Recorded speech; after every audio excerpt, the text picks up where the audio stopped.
For anyone navigating the modern world, it's pretty clear that extremism, hate speech, and disinformation. Well, they aren't just fringe phenomena anymore, are they?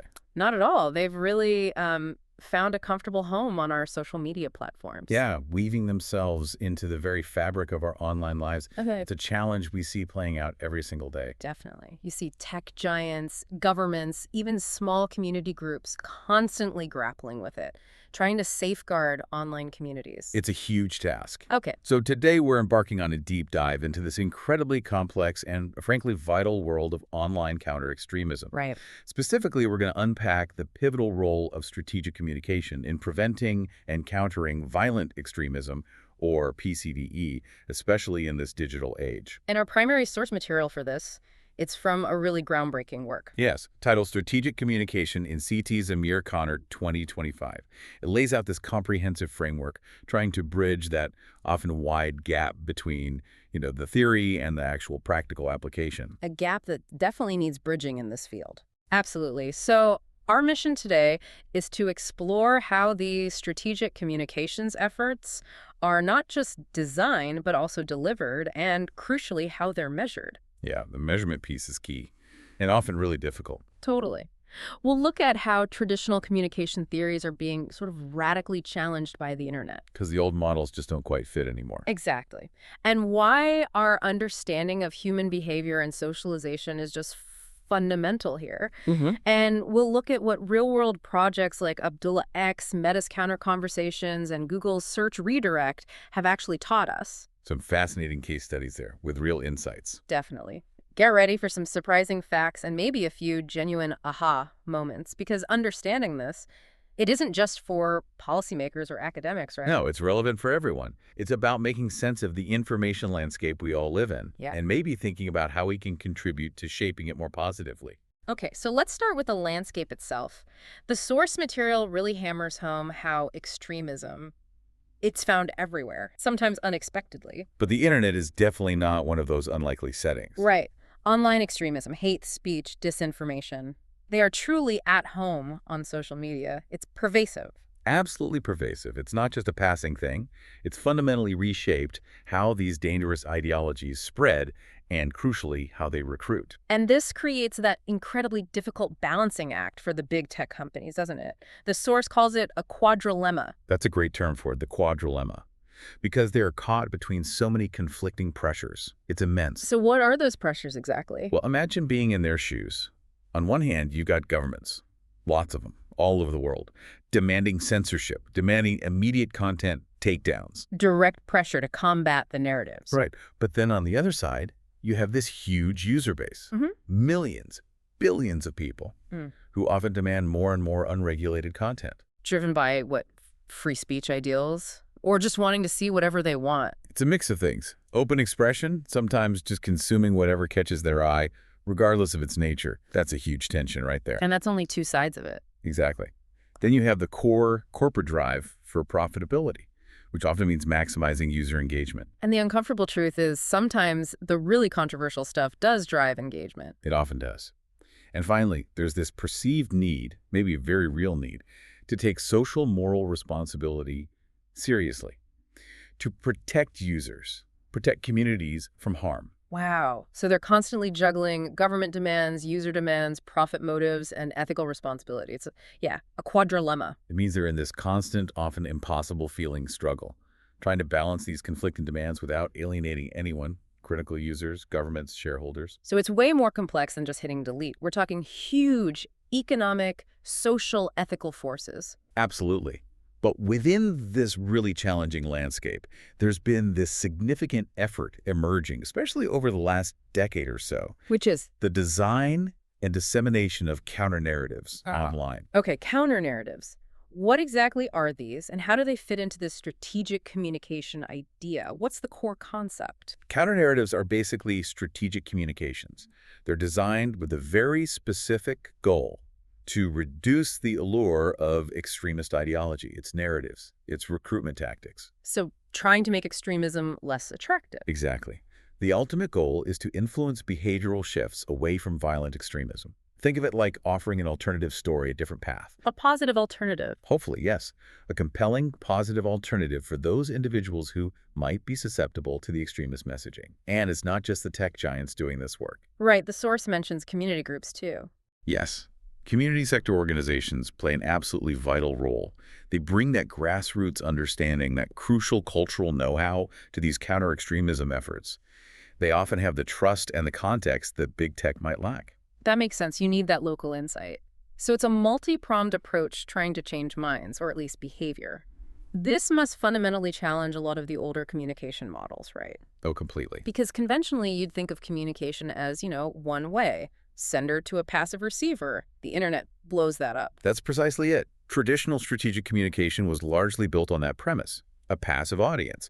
You broadcast the message, they receive it, they're influenced. Simple. But online? In the digital age, that model just isn't robust enough. The audience isn't passive at all. They're active participants, they're creators, they're sharing content themselves. They're not just consumers, they're co-producers of the online reality. Which means human agency, our ability to choose and act, isn't some fixed target anymore. It must be incredibly fluid online, always shifting. Absolutely. The source describes human agency not as a static target for manipulation, but as an ever-shifting foundation. Think about identity. Yeah. Our identity isn't stable or predetermined online. It's this dynamic negotiation. It's shaped by the online communities we join, by the algorithms feeding us content, and by how we constantly perform ourselves online. How we present ourselves. Exactly. And the very boundaries of belonging and loyalty, they now go way beyond physical spaces. It's this complex interplay between our physical lives and our virtual worlds. You mean like feeling closer to an online group than your actual neighbors? Precisely. Many people do. So communication strategies have to acknowledge this evolving agency. They need to craft messages that resonate with these interconnected, dynamic individuals, not just broadcast at them like there's some passive blob. That really reframes the whole challenge. Okay, let's unpack this a bit more. We're talking about strategic communication in a very specific high-stakes context, PCVE. So at its core, what is strategic communication? At its simplest, the source defines it as the purposeful use of communication by an organization to fulfill its mission. Purposeful use. Key word. It's as old as organizations themselves, really. Always tied to goals, to communicative entities. It's not just chatting, it's communication with a clear aim. And it seems to pull from lots of different fields. It's not just PR or marketing. No, it's truly multidisciplinary. It bridges gaps between traditional public relations, marketing communications, even internal organizational comms. But our focus here in PCVE is mainly on its use by public authorities, interest groups, CSOs, civil society organizations, and even private companies. And in the PCVE world, it's often framed as part of social responsibility. Often, yes. It's seen as part of a broader social moral responsibility. It's about maintaining the authority, the credibility, the legitimacy of these public organizations and CSOs in the eyes of the public they serve, building and keeping trust. So it's about influence and trust, not just broadcasting. And you mentioned a key distinction, the sender's perspective versus the receiver's. How does that play out? Right. For the organization sending the message, it's inherently strategic. It has an objective, a plan. But for the end user, the person receiving it, it's often just communication. They might not see the strategy behind it. Ah, okay. Understanding that distinction is absolutely key to figuring out how this process works in PCVE. The intent isn't always obvious to the recipient. And their interpretation, their response, is what ultimately matters for effectiveness. It's about how the message is received and acted upon. Not just how it was sent. That makes a lot of sense. It sounds like the whole field of communication studies itself has had to evolve quite a bit to even grasp these nuances. We've come a long way from those really early models, haven't we? A very long way. If you look back, we started with very linear, almost simplistic ideas, like the transmission model. John Dewey's idea? Yeah. It viewed communication as just disseminating knowledge, a linear process, source to recipient. Like a pipeline, info goes in one end, comes out the other. Very basic. But then you get someone like James Carey in the ritual model. That sounds deeper, more about meaning. Much deeper. Carey famously said, life is a conversation. His point was communication isn't just about sending facts. It's fundamental to how society functions. It's how we actively create meaning through interaction, through shared symbols, through shared symbolic orders. So less about information transfer, more about creating shared reality. Exactly. And that connects to this idea of communication as a process. The source quotes Berlo, something like, when we call it a process, it means it doesn't have a neat beginning or end. It's always moving, interacting. The ingredients within a process interact. Each affects all the others. What's the real implication of that for counter-extremism work? That process view is absolutely vital for counter-narratives. Why? Because it means just dropping a message once and walking away. That's totally insufficient. Right, you can't just fire and forget. Precisely. You have to consider the long-term effects, what happens over time, and also critically unintended consequences. A counter-narrative might land in ways you never expected, maybe even backfire if you're not careful. It's dynamic, ongoing. So it moves beyond linear to something more complex, more fluid. And building on that, we get to transactional communication. What does that add? Yes, transactional models really move beyond linearity. They emphasize action, the basic sending, but then add interaction, engagement and feedback, and crucially, transaction. Which is about the meanings created between people. Exactly. Meanings co-created. In this model, the receiver's reactions are just as important, maybe more so, in measuring if it worked.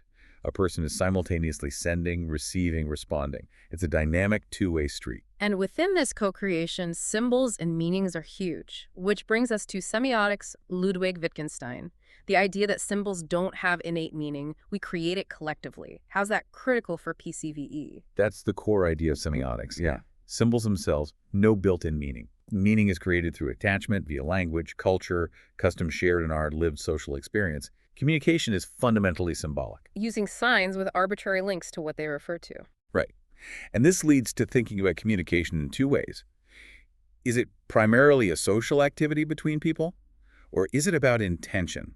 What purpose does it serve? For PCVE, this means you have to understand the specific symbolic language extremist groups use. How they build meaning within their community. Exactly.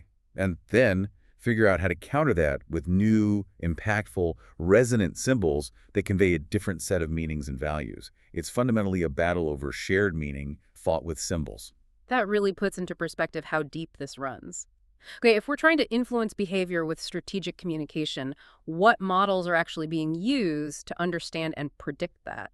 The source points to the reasoned action model, or RAM, as a prominent one. Yes, RAM comes up a lot. Its core premise focuses on individual motivational factors. Basically, what makes someone likely to do a specific thing. And its central assumption is? That behavioral intention is the best predictor of actual behavior. If you genuinely intend to do something, chances are you will. Where did it come from? It evolved from earlier theories, the theory of reasoned action, TRA, and the theory of planned behavior, TPB. It notably incorporated perceived control. Do you feel you can actually do the behavior? It was developed by Fishbein and Azen. And it's been used in other fields successfully. Health, advertising. Yes, it's shown success in health management. Think smoking cessation, promoting safe sex. And it's widely used in commercial advertising to understand consumer choices. But applying it to PCVE, to countering violent extremism, sounds like there are some big challenges. The source says it's often used without much adaptation. That's a key critique, yes. While RAM is popular in PCE, strategic communications, and counter-narrative work, it's often sort of lifted and shifted from fields like health or advertising without enough specialized adaptation. And you can't treat joining an extremist group like deciding to quit smoking, right? Absolutely not. The underlying motivations, the social dynamics, the ideological pull, they are fundamentally vastly different. The complexity is just orders of magnitude higher. And this leads to some major critiques of using RAM in PCVE, like the predictive paradox. What's that? The predictive paradox highlights a real practical problem. Predicting behavioral intentions often can't be truly viewed or confirmed until the behavior actually happens, until it's out there in the public domain. So you can't observe the intention until the action occurs. Makes proactive intervention really hard. Exactly. You're always kind of looking in the rearview mirror with that model alone. It also seems to focus very heavily on the individual, maybe missing the powerful group dynamics that feel absolutely central to extremism. That's another huge critique. The TRA, and RAM by extension, really emphasizes the individual actor. It often disregards the collective context, the group dynamics that are so crucial to how extremism forms, spreads, and holds on to people. The source mentions an example from AIDS prevention. Yeah, in African communal contexts, where an individual-focused approach just didn't work because health behaviors are so deeply embedded in community norms, not just individual choices. Extremism is similarly social, collective, not just a series of isolated decisions.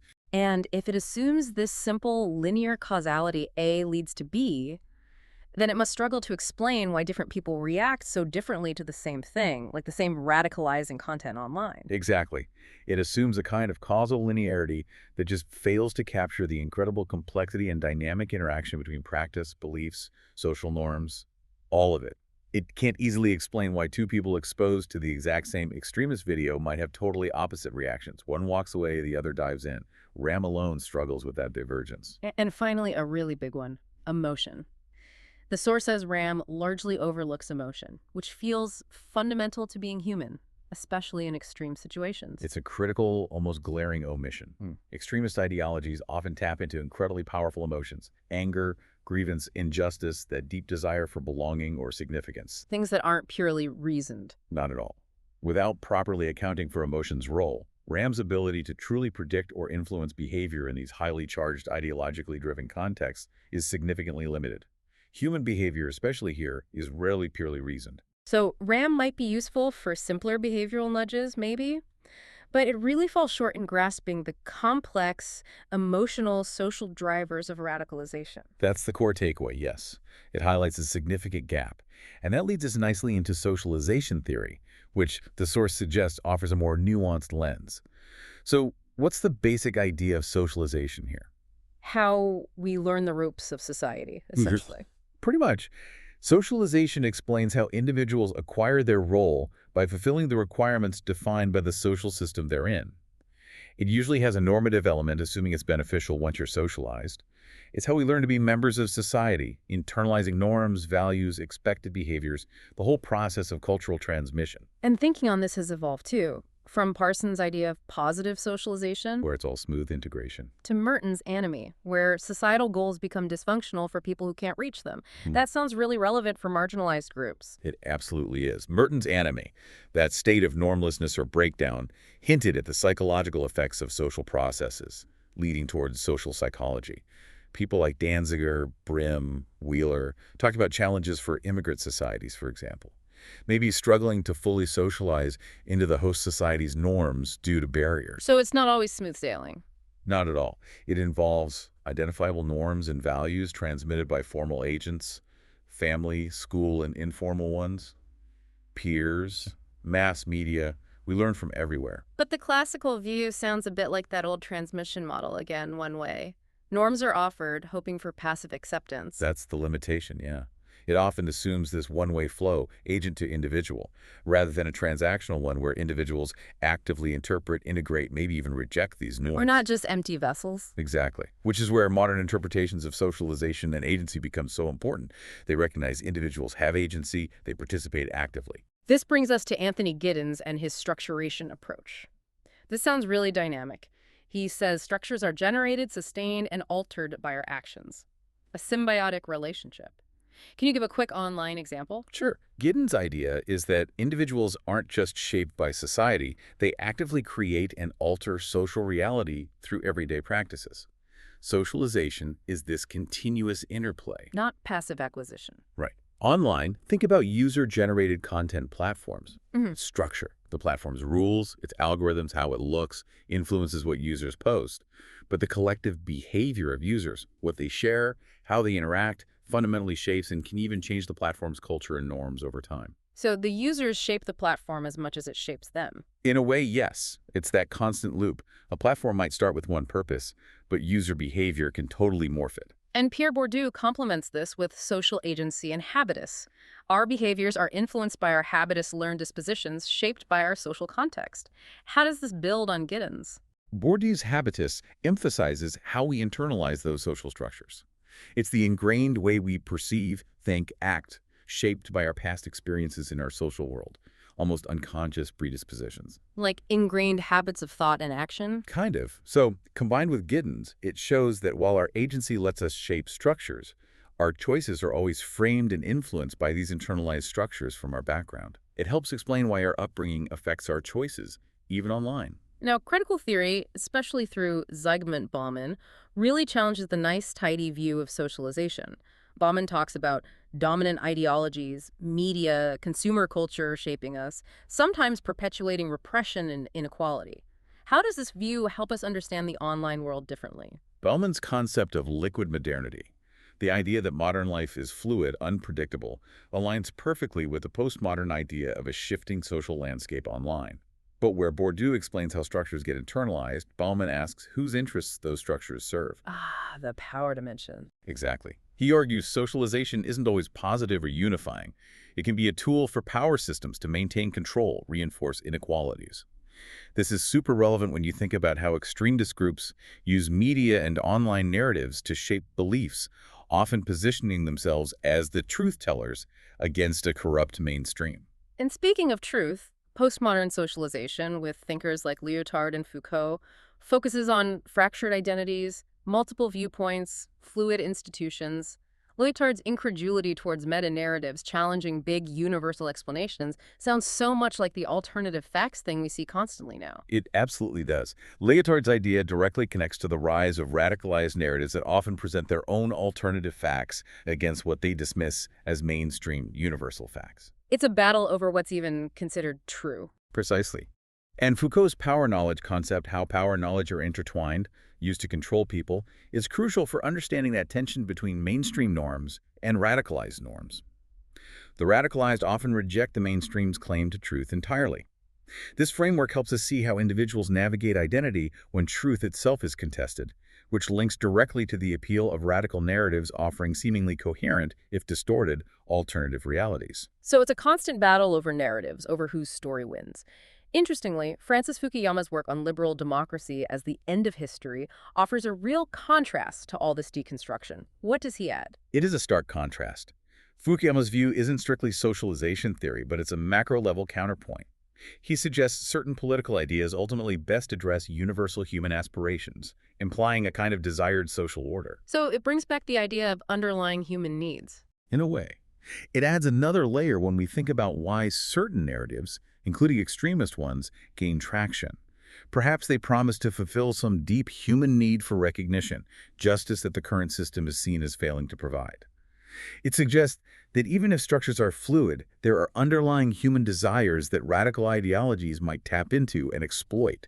This all leads to a really critical point the source makes about the term radicalization itself. It argues it's confusing, contested, and this ambiguity actually hinders PCVE efforts. What's the core problem? The core problem is that the ambiguous meanings of radicalization and extremism lead to fundamental disagreements about what they even are.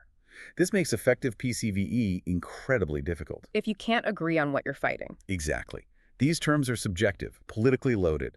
Reaching a consistent, actionable definition is a constant struggle. The source argues they lack the academic rigor to be truly fit for purpose. And this disagreement is maybe best shown by that big intellectual rivalry between Olivier Roy and Gilles Kepel, the environment versus ideology debate. That's a perfect example.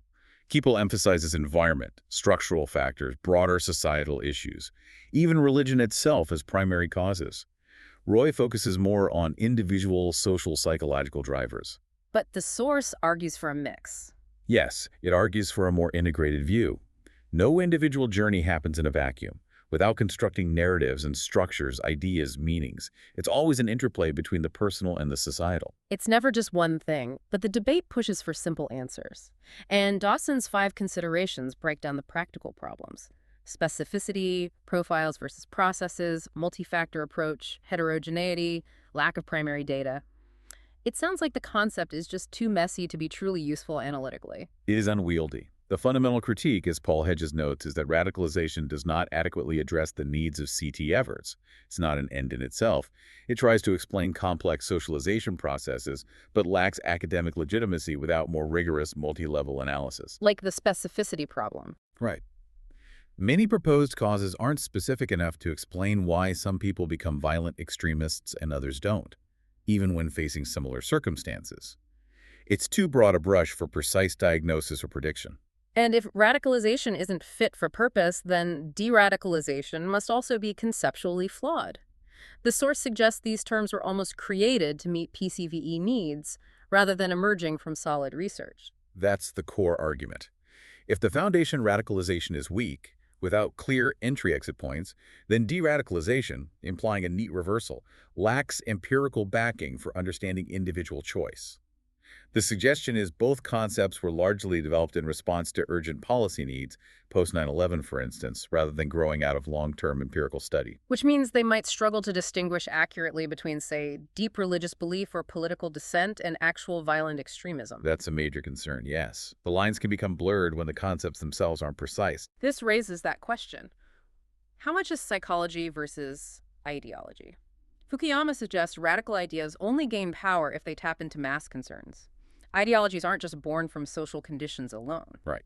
And the radicalization discourse, flawed as it may be, had two big effects. First, it created a sense alignment, making the threat feel new and urgent. Second, it allowed politicians in mainstream society to address mass concerns about security. But this also fueled secondary narratives. Yes, in mass media, fringe groups, and it even weaponized othering, contributing to a post-truth environment where alternative facts gain traction. It's not just individual psychology, it's how ideas resonate with wider grievances and get amplified or twisted in the public sphere. And just knowing about an ideology isn't enough. Network affiliation is critical. Sageman, Hegemer is who you know. Exactly. Bruce Hoffman talked about transferring motivational knowledge within VEOs, but that alone doesn't explain acceptance. Research overwhelmingly points to network affiliation, the social bonds, the connections as critical for sustaining loyalty and turning belief into action. It's about belonging, identity within the group, which brings us right back to socialization. And Lofland and Skanov identified those conversion motifs in religious conversion, mystical, experimental, affectional, group experience. It's not just one thing. No, it highlights the complex internal and external factors.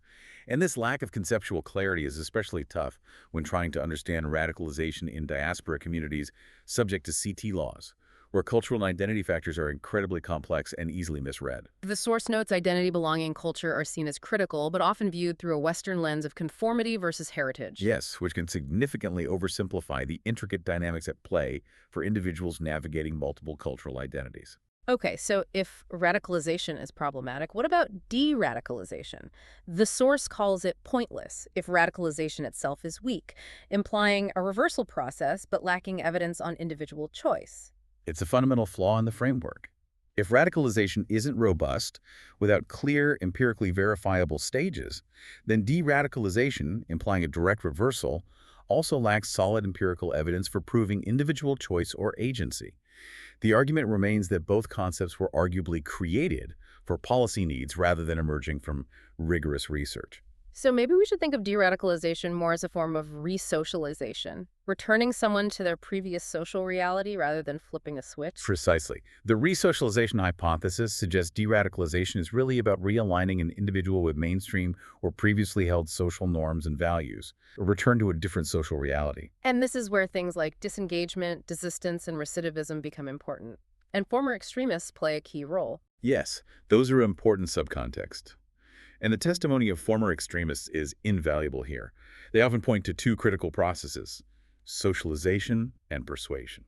So using socialization avoids fixed entry-exit points, looks at the whole life experience. Right, without rigid radicalization concepts. Adding persuasion creates a more succinct, multi-layered way to understand recruitment, retention, and rejection.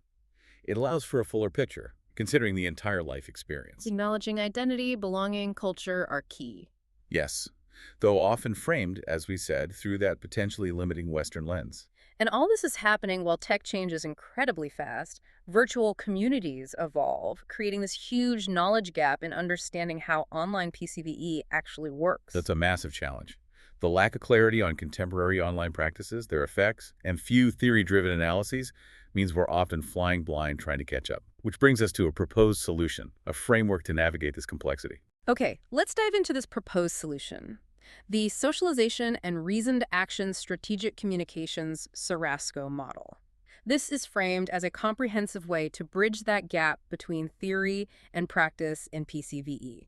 What's its core idea? The core idea of SoRaSCo is to integrate socialization theory with strategic communications, to offer a really nuanced understanding of how individuals engage with messages online and offline. So combining the social learning aspect with communication strategy. Sure, exactly. Its game-changing insight is recognizing that effective communication isn't a one-off shot, but a dynamic, iterative process deeply rooted in social context. Its originality lies in merging classical sociology, socialization, with behavior change models like RAM and layering it with robust strategic communications. And the purpose. To rigorously test the claims and asserted successes of PCVE counter-narratives in a way that hasn't really been done comprehensively before, to add that needed rigor. So what are the main benefits of using a socialization-based framework like this for PCVE? What does it give us that other models might miss? Well, it offers dynamic, interactional, structural, and cultural insights into how people develop and learn values, how they learn to participate in society.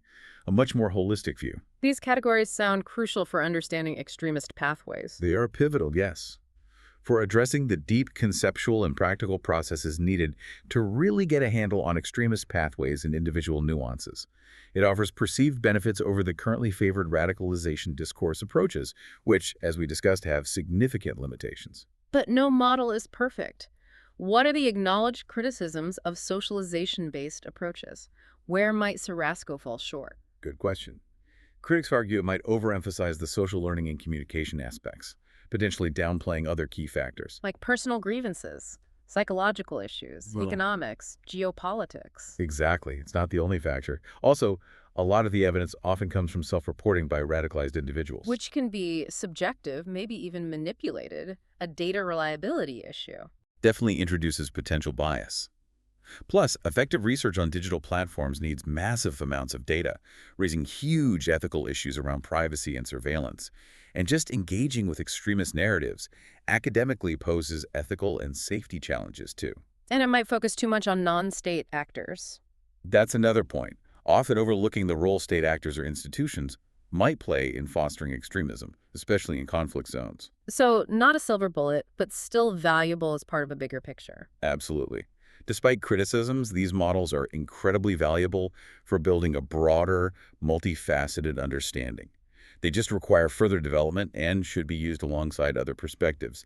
They provide a crucial lens. Okay, let's get practical. The key deployable elements of the SoRaSCo model, what's the absolute first step? The foundational stage is research and contextual knowledge. And this isn't just a quick look. It means extensive, deep research, really comprehending the radicalization process, the specific extremist narratives, and, critically, the target audience. What does that involve specifically? Meticulously studying social dynamics within extremist communities, understanding the symbolic and emotional appeal of their narratives, their communication strategies, and all the local, cultural, personal factors influencing susceptibility.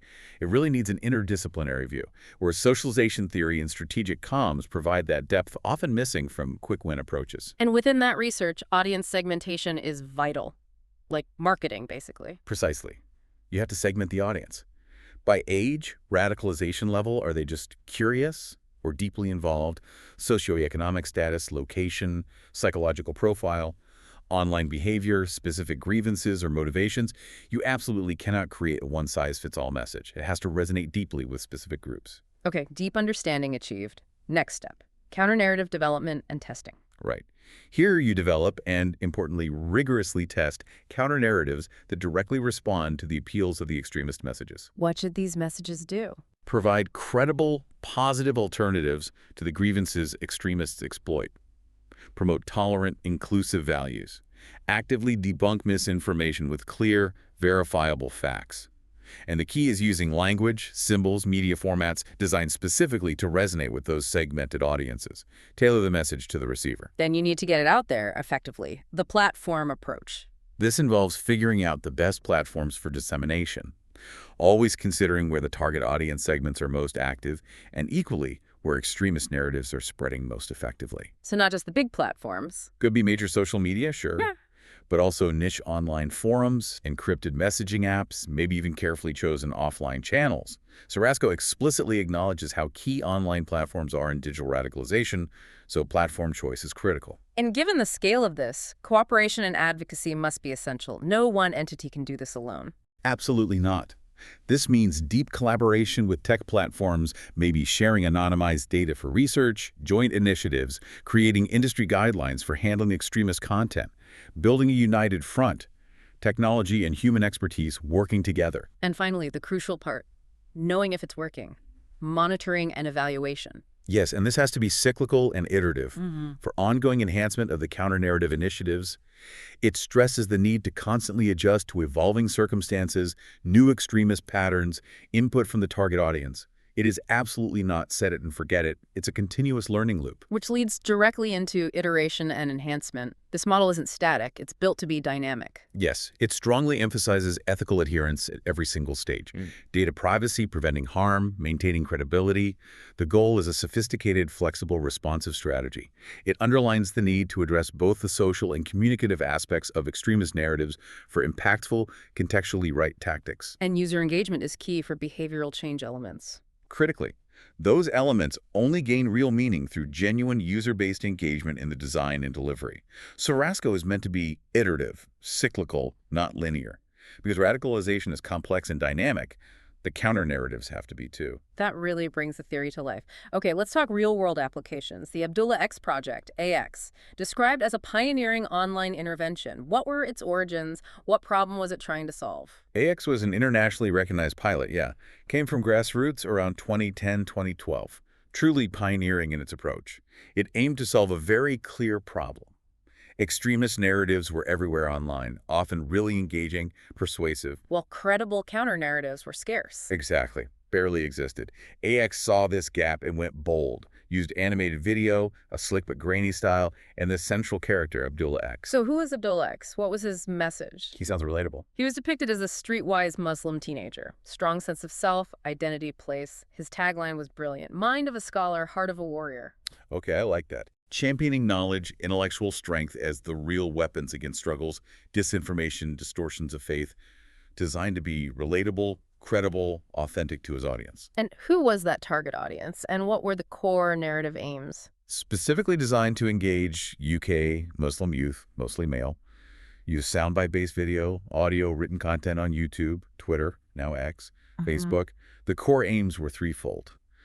Undermine misconceptions of jihad, challenge social issues making youth vulnerable, and directly call out actions of others contributing to conflict and grievance narratives. Let's get into the discourse analysis of AX content. Lots of early experimentation, testing styles, themes. What was an early example? How did it work? Yeah, early themes were knowledge building, resilience building, undermining jihadi narratives. An early one provocatively titled Real Meaning of Jihad. It was a powerful inoculation-based counter-narrative. Inoculation, like a vaccine against bad ideas. Sort of. It aimed to expose radicalization processes from a reverse angle, build resistance, awareness of recruiter tactics before people encountered them. It cleverly shifted between online private messaging and offline recruitment scenarios.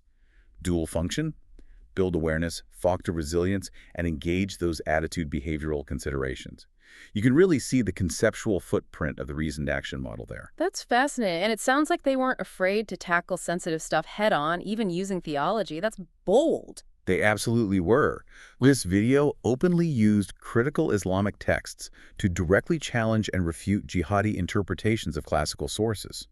Rare at the time due to fear of backlash or misinterpretation, but incredibly effective. Very effective. It gave viewers crucial mental armor against future skewed messages, gave them the legitimate theological tools to critically assess extremist claims themselves.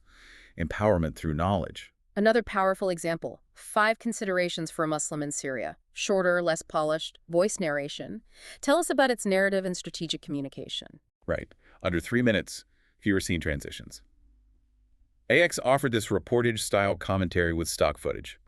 The character subtly shifted, more thoughtful observer. Let's break down its narrative strategically, using RAM and socialization theory, because this is where the brilliance lies. Okay, let's unpack it. The opening. Salam, thinking about Syria, has become almost a necessity, but equally thinking about the best way to support the people. Immediately establishes that Muslim-to-Muslim conversation, crucial for credibility. It is, and deeply strategic. It subtly but firmly challenges Daesh's narratives of personal obligation, far to gain for offensive jihad. How? By immediately shifting emphasis to communal obligation, fard kifaya, for care, support for the suffering, sets a critical thinking tone right away.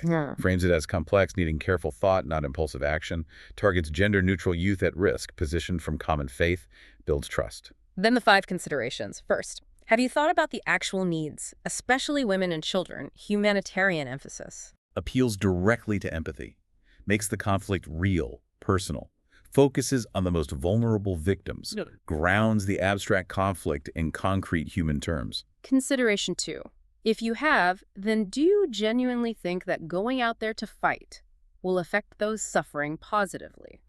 Directly questions foreign fighter recruitment, prompts that think again moment. It's a direct challenge, an attempt to thwart resocialization from terrorist content by appealing to pre-existing, maybe more compassionate socialization, the values they grew up with. Directly asks if violence really helps those they claim to care about, forces cognitive dissonance. Number 3. Do the people of Syria really need you? When you don't fully know the terrain, the political reality, the actual motivations of groups claiming to fight for Islam, highlights the confusion, the infighting. And pointedly questions the legitimacy of groups like Daesh claiming to represent Islam. Pushes the viewer to critically examine the claims, the true intentions of those calling them to action. Suggests maybe the recruits don't fully understand what they're getting into. Consideration 4. If you have families, responsibilities, how would you justify leaving them for a conflict in which Muslims are essentially killing other Muslims indiscriminately, without regard for Islamic principles of warfare? Challenges motivations via Daesh's brutality. Encourages viewers to consider the complex jurisprudence of jihad. Emphasizes Daesh's actions fundamentally contradict mainstream Islamic principles of warfare, protecting civilians. Anchors the message in a shared mainstream understanding of faith and responsibility. Forces that direct comparison. Daesh's actions versus actual Islamic teachings. And finally, number 5. Have you asked yourself sincerely what your actual Maqasid objective is, if this is actually anything to do with Islam or protecting other people? Reaffirms self-questioning. Sets up a final, powerful push on perspective. Aligns with the reasoned action model by nudging the viewer to deeply reconsider their personal objectives. Are they aligned with genuine Islamic principles or Daesh's distortion? A call for deep introspection. And the conclusion is incredibly powerful. That searing portrayal, challenging the gamification of jihad, linking it to Call of Duty, pivoting to be well-informed. What's the genius there? The genius is using Daesh's own pop culture references that appeal of a Call of Duty experience to then pivot hard to the profound importance of knowledge, critical thinking. It challenges the romanticized, violent narratives of martyrdom, connects religious obligations back to citizenship, social responsibility, suggests positive actions, humanitarian aid, awareness, not violence, a clear, actionable call for constructive engagement. Wow. The genius of 5 considerations wasn't just what it said, but how it framed it. Peer-to-peer, rooted in shared faith, designed to make the listener critically question their own motives and Daesh's claims, not just telling them what to think. That's a huge lesson for counter-narratives aiming for deep impact. Truly sophisticated strategic communication. Okay, let's talk about the strategic comms and dissemination considerations for AX. How did they analyze their adversary, Daesh, to shape their strategy? They did a thorough adversary analysis, meticulously outlined Daesh's intent, promote ideology, recruit, create fear, and their capabilities, creating, disseminating, engaging online. Figuring out how Daesh operated. Exactly. This analysis identified critical requirements for Daesh to thrive. A permissive online environment, no active, credible online rejection. This showed how AX's counter-narratives could directly exploit those vulnerabilities, disrupt their ecosystem, find the weak spots. And what was the desired end state for AX according to their effects framework? What were they actually trying to achieve? The end state was clear. Support for Daesh is diminished. Aiming for fewer people engaging with pro-Daesh content, ultimately fewer recruits.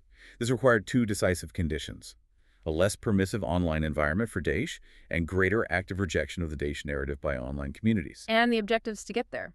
Key objectives were increasing audience resilience, building awareness of Daesh's tactics, exposing flaws in their narrative, degrading their value propositions. These objectives would then lead to measurable effects: increased knowledge, better critical thinking, ability to spot narrative disconnects, and counter-narratives becoming more prevalent. They also use a marketing funnel approach, borrowing from commercial strategies for PCBE. That's clever. It is a classic marketing strategy for a novel problem. 3 layers for engagement. First, exposure. Target audiences see AX brand advertising. Second, influence. Users watch videos, click through from ads. Third, engagement. Users actively choose to engage further likes, shares, subscriptions, showing deeper interest. And the final stage? Action. Individuals actively rejecting extremist narratives in their lives.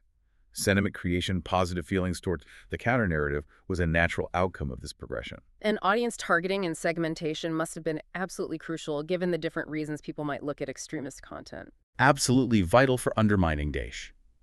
They distilled audience needs into different mindsets, from simple curiosity about Syria or Islam to people actively considering joining Daesh.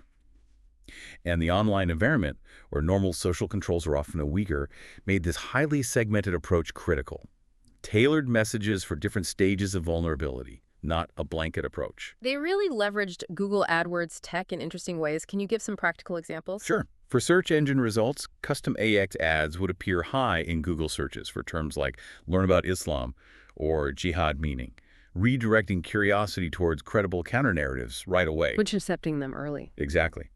For the action stage, more robust, provocative ads were used for searches related to potentially harmful actions, trying to intervene at a critical decision point. They also use contextual keyword targeting, displaying ads on third-party websites, say, an Islamic awareness site using keywords like Islam, Dawah, Allah, Jihad to prompt clicks to AX videos, placing the counter-narrative where vulnerable users might already be seeking information, and of course, YouTube ad serving, ads on user channels or as pre-roll ads before videos, ensuring broad reach. And the pilot phase focused specifically on YouTube and Facebook. Yes, 6 weeks, March, April 2014. Chosen due to high pro-Daesh content and their messaging features at the time, allowed for broad dissemination and potential direct engagement. They meticulously used A/B testing on both platforms to optimize, constantly refining what worked. Okay, let's talk campaign objectives and outcomes. How did SoRaSCo manifest in practice with AX beyond just clicks and views? What was the real impact? Strategically, AX delivered both prevention inoculation building resilience before exposure and refutation undermining, directly challenging existing extremist narratives. Yeah. It did this synergistically, reaching diverse audience profiles, a truly multifaceted approach. But how do you measure success in such a sensitive area? Counting likes isn't enough, is it? The source calls those vanity measures. That's the critical challenge, and the source points it out directly. While they did measure vanity measures, impressions, views, subscriptions, comments, it's incredibly hard to link those directly to verifiable behavior change dynamics. PCVE generally is still learning how to robustly measure actual behavioral shifts long-term.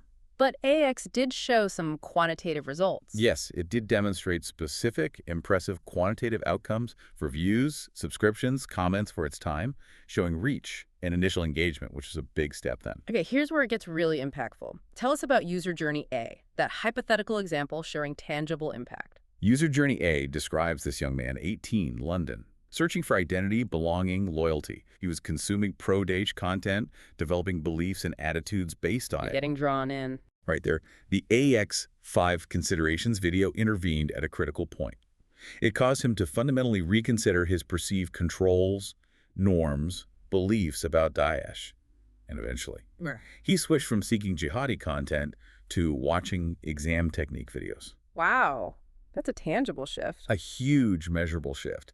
It vividly exemplifies resocialization in action, a move away from extremist content towards constructive engagement. And then there's anomalous User Journey B, showing unexpected reach beyond the target audience. This was surprising and powerful. A middle-aged white male previously engaging with anti-Islamic content. He found AX's real meaning of jihad video thought-provoking. Another video makes sense. It showed AX could reach and influence people far beyond its intended demographic, demonstrating potential for broader impact across different ideologies. What's truly fascinating is the reaction from Daesh itself, the Daesh refutation. That must have felt like validation. Highly significant and totally unexpected.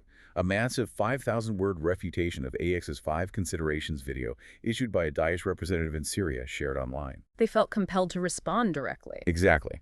It suggests AX forced active Daesh supporters to engage, issue this rushed and nervous counter-response, a direct acknowledgement of its impact, far beyond what you'd expect from a short animated video. It showed that content with clear goals, solid ideological cultural positioning, and smart marketing can yield greater, unplanned, disruptive outcomes against the adversary. They rattled the cage. But the most powerful impact must be the Abdullah case. That one really speaks volumes. Truly remarkable, perhaps the clearest illustration of the potential. A Twitter user, Abdullah Mujahid for Life, a Finnish national who had actually joined Daesh in Syria. He was there. Yes, he was significantly affected by the logical flow of the AX video. He eventually left Syria, no longer supported Daesh, and even requested to meet the video's creator. It demonstrates intervention can happen after negative behavior, supports RAM's adaptability to withdrawal, reflection, powerfully illustrates socialization theory, realigning with prior norms due to cognitive dissonance when the imagined reality clashes with the brutal truth. It shows even those deeply embedded can be reached. A truly powerful example of SoRaSCo in action, showing theory leading to real-world change. Absolutely. The case study powerfully shows how socialization is at the core of RAM and strategic comms. Socialization offers insight into background factors, socializing agents, how reversal requires resocialization. Combined with RAM and effective communication, it was an ideal foundation. X's blend of creativity, innovation, credible messaging, pop culture format. It created the conditions for social, cognitive, cultural shifts. Okay, let's move to Meta's Counter-Conversations project, CC. This focus on one-to-one online interventions. How did this pilot start, and what was its unique approach? CC began as a pilot collaboration. Facebook, the civic group ISD, Institute for Strategic Dialogue, and Australia's Curtin University. The unique approach: direct online one-to-one intervention using Facebook's instant messaging. Directly messaging people. Yes. Aiming to dissuade at-risk individuals from progressing further into extremism.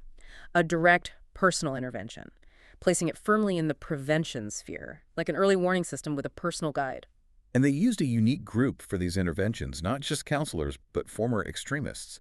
Why were formers seen as so crucial? Yes, they leveraged ISD's Against Violent Extremism, AVE, network of formers. Yeah. 10 individuals, 5 far-right, 5 Islamist backgrounds, balanced by gender, location, North America, UK. They were seen as absolutely crucial. Why? Their unique lived experience, their deep understanding of the extremist mindset, their inherent credibility. Credibility being key. Absolutely. Theoretically, these formers became critical tools in RAM's behavioral control phase, acting as powerful agents of socialization to re-socialize individuals through normative realignment, changing attitude and intention. Their personal journey was the bridge.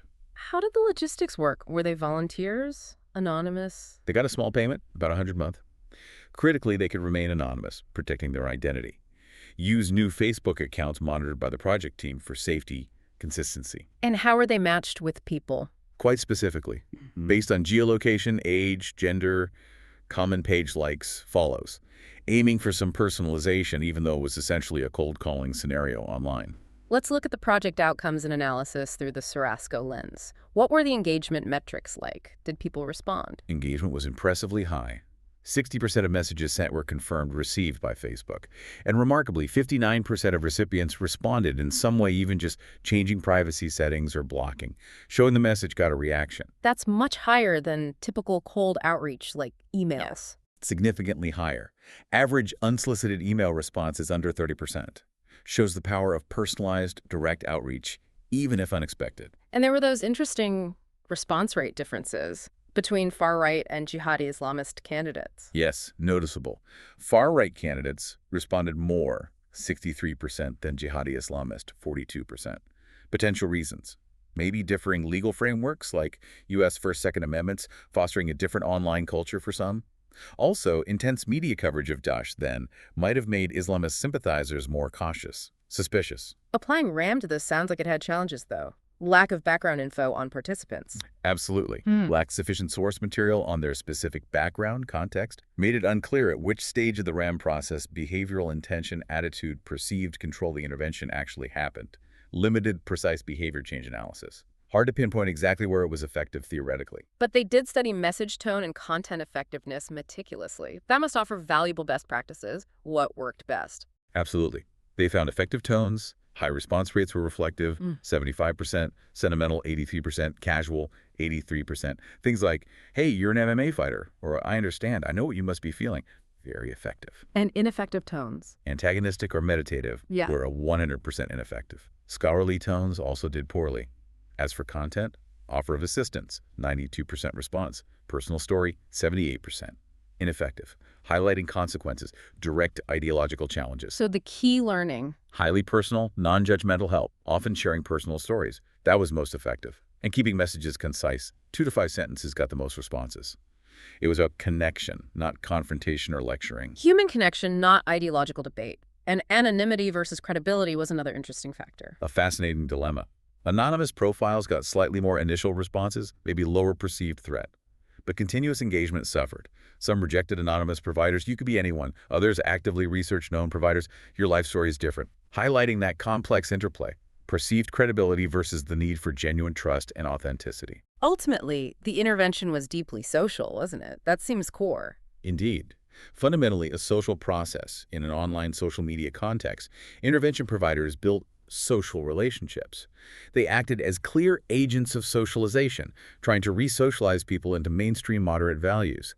The social element was undeniably central, proving even online, human connection can drive change. How does the SoRaSCo model analyze CC? Where did it highlight strengths and weaknesses? The SoRaSCo analysis showed CC's risk assessment was a bit detached, based solely on social media footprints like cold calling.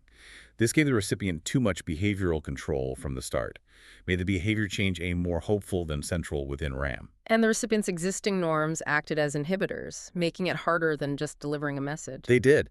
Their existing norms, shaped by prior socialization, could significantly limit and reframe the intervention. Required immense skill from the provider to navigate those ingrained beliefs, foster trust. So while CC delivered effective messages via credible providers. The strategic part wasn't quite robust enough. Right. Its strategic intent in risk assessment and behavior change processes wasn't strong enough to effectively counter deep pre-existing socialization issues. The recipient kept too much motivational, normative control, made socialization the dominant limiting variable. What were the key learnings and further considerations from CC for the wider PCVE field? It confirmed the immense value of individual-level engagement with a credible messenger. Extremist ideologies evolve, but core narratives often remain similar, so this personal approach can be consistently effective. But the pilot was too short for long-term measurement. Yes, too short to measure long-term belief or behavior changes. But evidence suggested persistent involvement could lead to long-term change.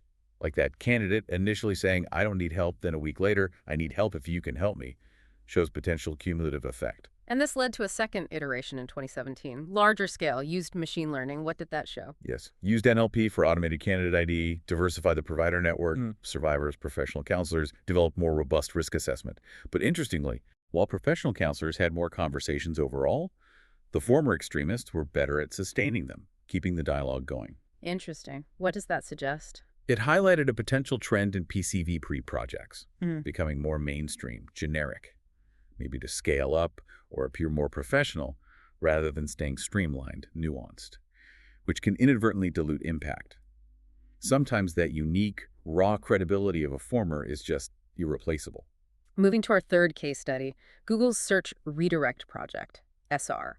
Using algorithmic diversion, what's the background and objective here? FR was a collaboration. Jigsaw, a Google subsidiary, NextGen Foundation, Moonshot CVE. The strategy was unique, very tech-driven. Used Google's AdWord tech to detect users searching for violent extremist content. Then instead of blocking, it exposed them to ads linking to counter-narrative communications curated video playlists, for example, right in their search results. So redirecting people before they fully engage with the extremist stuff they were looking for. Proactive diversion. Exactly. Initially tested 2015-2016, mainly aimed at debunking Daesh narratives, targeting potential sympathizers globally. And it expanded later. Yes, expanded to target both violent Islamist jihadi extremists and far-right groups, neo-Nazis, white supremacists in the U.S. Right. Focused campaigns on counties with high extremist search rates per capita. But the source raises that recurring concern. Short lifespans of online PCV campaigns impacting findings. It's a persistent issue. Many have remarkably short lives, undergo frequent changes.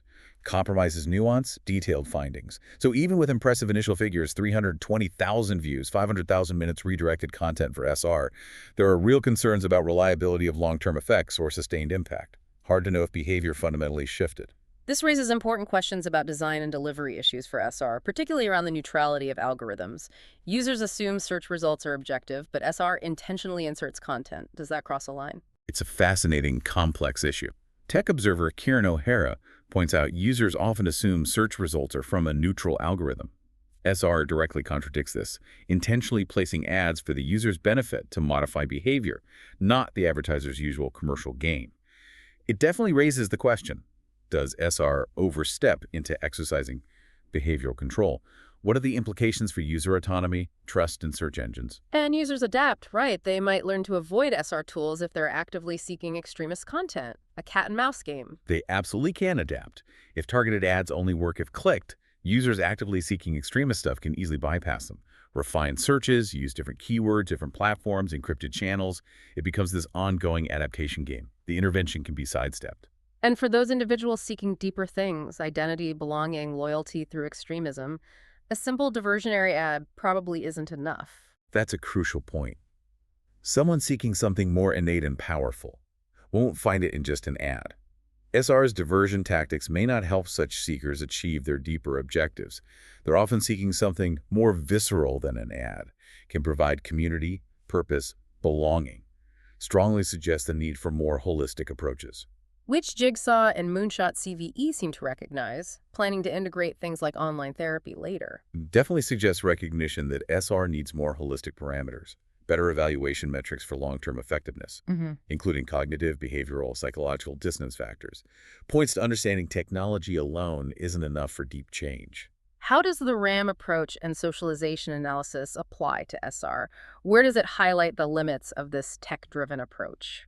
As an online intervention, SR is not overtly apparent at which RAM stage it intervenes. Because the ad delivery is so detached, the surprise engagement gives way too much behavioral control to the recipient. Hard to pinpoint efficacy within RAM. It's a passive delivery for a dynamic human process. And socialization acts as a powerful inhibitor again. If someone's already deep in extremist norms, an ad won't easily shift to them. Yes, the recipient's existing norms, shaped by prior socialization, can significantly limit effectiveness. They can just ignore the ad if it doesn't fit their beliefs or group identity.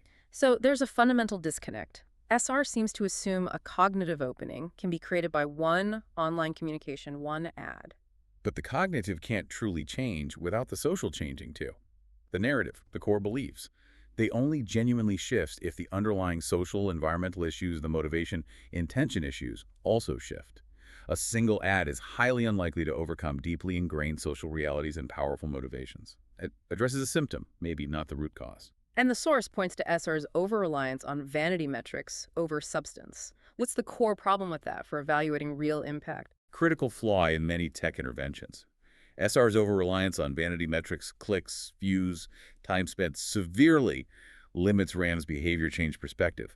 Almost completely ignores deeper social background contextual factors. Leans towards a tech-based, quick-win approach. Looks good on reports, maybe, but doesn't guarantee real, lasting behavioral change away from extremism. Measures exposure, not transformation. So what are the key learnings from the analysis of SR, the biggest takeaway? Biggest takeaway is SR can seem like a scattergun type approach, yielding vague, inconclusive results. Hard to tell if it's truly effective on its own.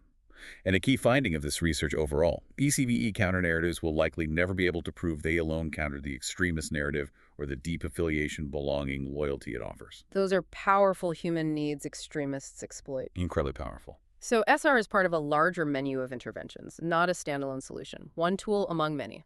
Precisely.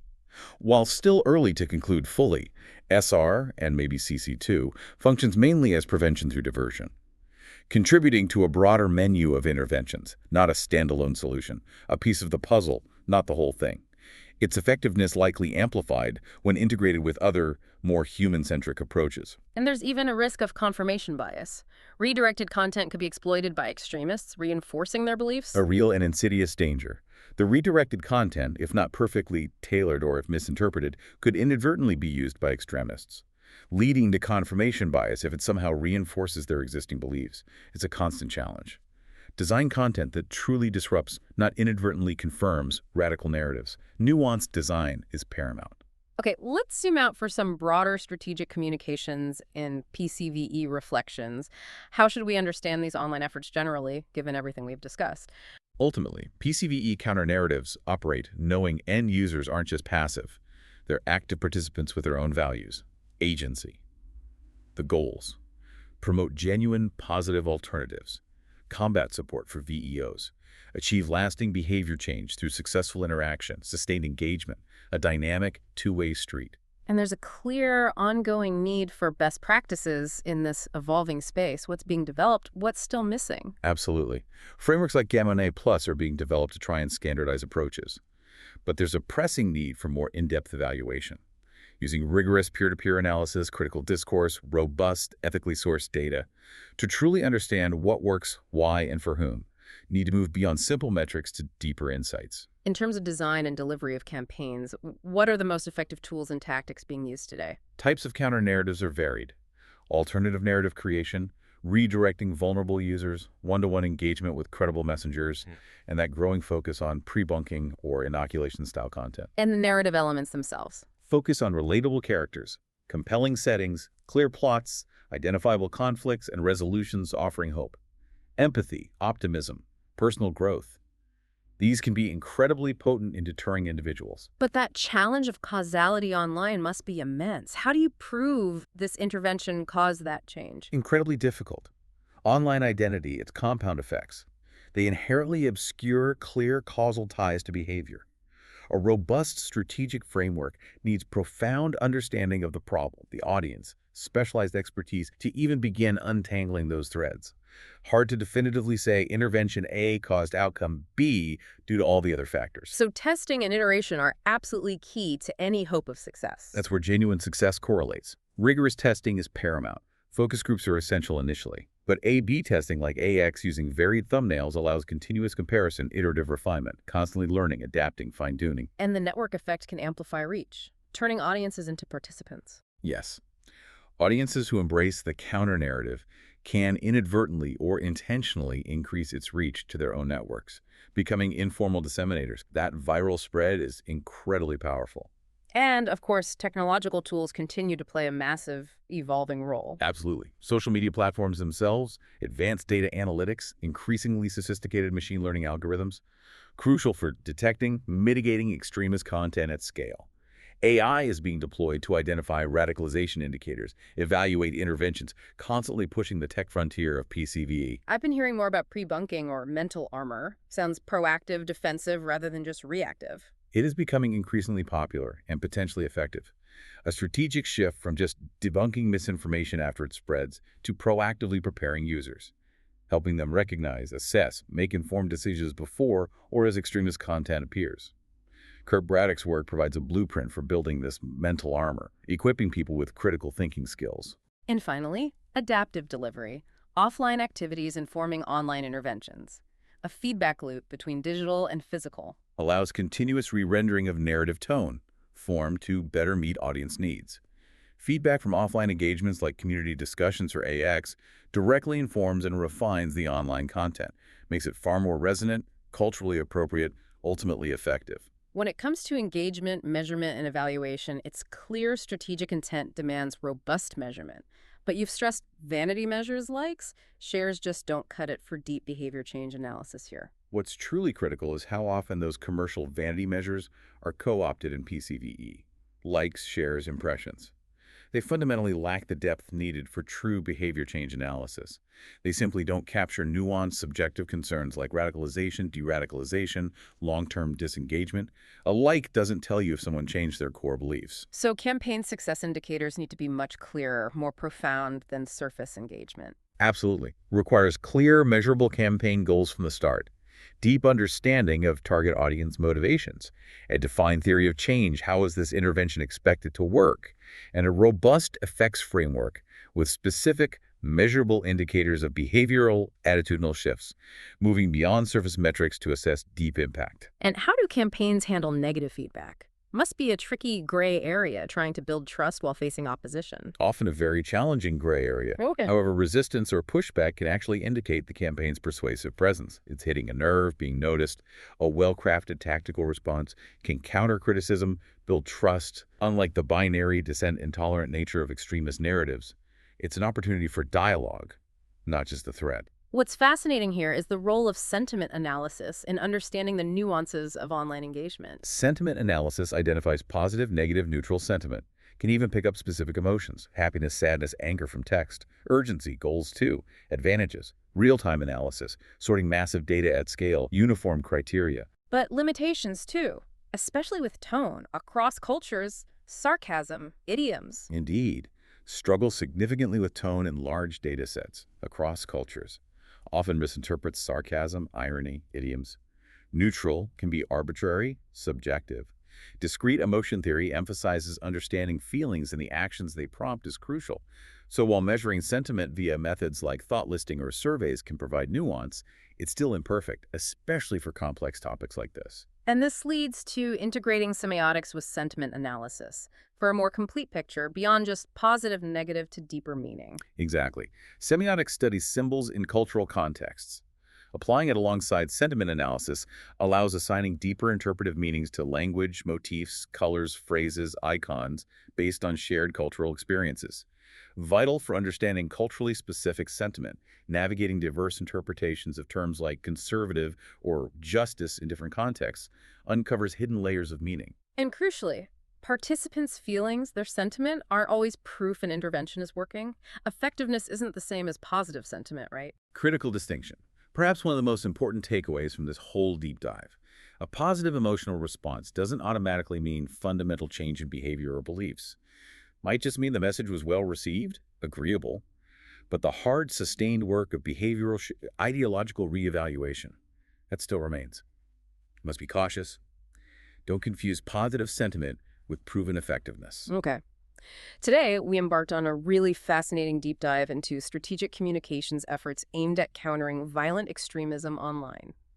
We've unpacked the complexities of why extremism thrives digitally, how communication theories are evolving, and the critical, maybe underappreciated role of socialization in shaping beliefs and behaviors. And we looked at that new framework, the SoRaSCo model, and examined those pioneering projects: Abdullah-X, Meta's counter-conversations, Google's search redirect, highlighting both their innovations and, importantly, their limitations in practice. And connecting this to the bigger picture, what really stands out is how often our conventional understanding of radicalization as some neat, fixed process just falls short.